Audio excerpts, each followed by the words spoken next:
tistem je mala vrana Frana veselo zakrakala, Božiček pa je iz žepa vzel čarobni prah in ga potrosil po dečku, da se je soba zlato zasvetlikala. In tako so se pričele dogodivščine Vilina Tjana.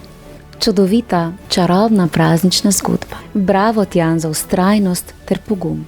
Vse pohvale pa tudi vrani Frani, ki ti je ob težkih trenutkih vedno znova stala ob strani. Ljubezen, družina, toplina ter medsebojna povezanost so tiste vrednote, ki v nas prebudijo upanje v čudeže ter pomagajo najti pot do svojih najdražjih.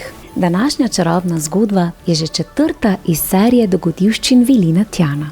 V mojem knjižnem kotičku pa lahko prisluhnete še ostalim 3 vilinskim zgodbam, ki so polne novih dogodivščin ter čudežev. Vabljeni k poslušanju. Če se kdaj znajdete v težkih trenutkih, pa ne pozabite, da lahko ljubezen, pogum ter iskreni prijatelji osvetlijo najtemnejše poti.